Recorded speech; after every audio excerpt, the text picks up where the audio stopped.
everybody. Welcome back to Cavanaugh's Corner. Today on the show, I'm going to be talking about a movie that just came out the other day. Really was excited for this film. Was looking forward to it ever since the last one came out. And today I'm going to be talking about John Wick Chapter 3 Parabellum. And John Wick, the series so far, has been really excellent. The movies have been some of the best action movies made, period. The last film really blew me away on how much they stepped up their game from the first one. And the first one to me has kind of become already an action classic, really, in its time. So I was really excited to see what they were going to do with John Wick Chapter 3. And honestly, Part 3 really blew me away. This is another action-packed installment in the saga of John Wick. Keanu is still at the top of his game in this film. He is just a badass extraordinaire in this, and his training and everything really shows in this film, even more so than Part 2.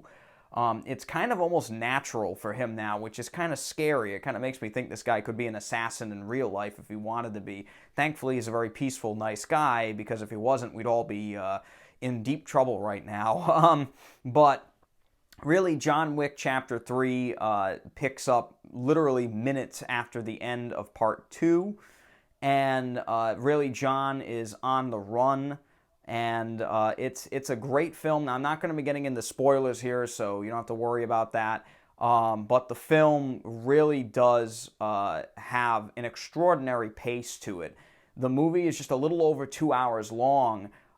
It felt like 20 minutes, honestly. It is a non-stop action spectacle. It's just one action sequence after another, all throughout the film. The film barely takes a breath to push the plot along, which is really the only thing in the movie that I actually have an issue with, and we'll talk about that in a minute. But the plot itself, again, gives you a little more insight into John's background, very little, but what is there is interesting, and it also fleshes out the organization that John works for. And it's pretty interesting. It gets into some interesting stuff. Again, not going to spoil it here, but I did like the fact that the movie took a little time here and there because the action sequences are so mind-blowing that you kind of need to take a minute after they're done. And I saw this in a fairly full theater, and the audience was just hooting and hollering the whole time, as I was. It's really a lot of fun to see in a theater, and I highly suggest you go see it with your friends, because it's a good time. It's a really good time.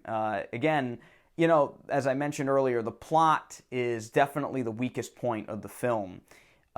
Character motivation is murky at best.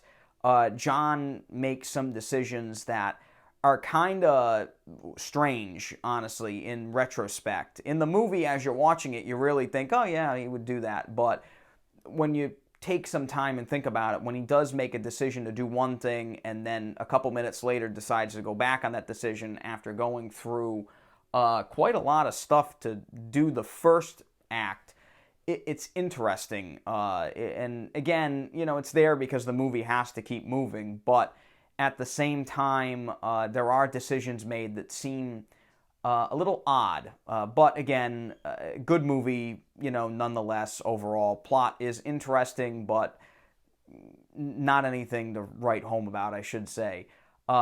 As for the acting in the film, as I mentioned earlier, Keanu Reeves is at his all-time best in this. His acting is excellent, and his stunt performances in this, you can tell this man is well trained. Besides him, Halle Berry came to play in this movie. She is outstanding as someone out of John's past, and Keanu and her have, a couple scenes together, one real good action sequence together, I should say, and that action sequence is probably my favorite in the film. Halle Berry has these two dogs with her, and without spoiling anything, these dogs are outstanding. They do some stunts in this movie that are just unreal, and how well these dogs are trained. They're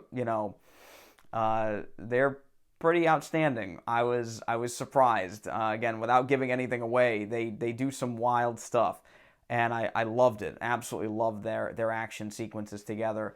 Also, Ian McShane and Lance Reddick. Ian McShane plays the head of the Continental Hotel in New York. His character Winston is at his all-time best in this film as well. He has some really great moments. One really funny moment near the end of the film that had everybody laughing that I really liked. Lance Reddick as the hotel concierge is also fantastic in this, and he gets to actually kind of do some stuff he wasn't able to do in the prior films, and I really like seeing him in this as well. They both all have great moments, and they all get their chance to shine in this movie, which we really didn't get from the past two films. So really great stuff from them. Overall, this is another near perfect action film. Flawless direction throughout as well. Again, I really have no complaints about this movie. It's shot almost pitch perfectly. Action sequences are probably, in my opinion, the best in the series. Again, in terms of plot, this isn't my favorite of the series, but again, I was blown away by this film, and I'm really, really excited to see what comes next. I love this movie. And I can't give it, I can't tell you not to go see it. This is a great film. Definitely go see John Wick Chapter 3. I'm giving it my rating of 4.5 out of 5. The only reason why I docked it half a point is because of the plot. Like I said, some strange character motivation, but overall, if you're looking for action, this is some of the best you can get, honestly. It's an excellent film. Go out and see John Wick Chapter 3. I loved it. Absolutely phenomenal. That's it for today for Cavanaugh's Corner. I want to say thank you for coming back to the channel. If you like this review, hit that thumbs up button and subscribe to the channel so I can bring you more content. I try to do at least one video a week. Sometimes I do more than one. And I try to get these reviews to you as fast as humanly possible. So thank you so much for your continued support, and I'll catch you on the next one. Thank you. Bye-bye.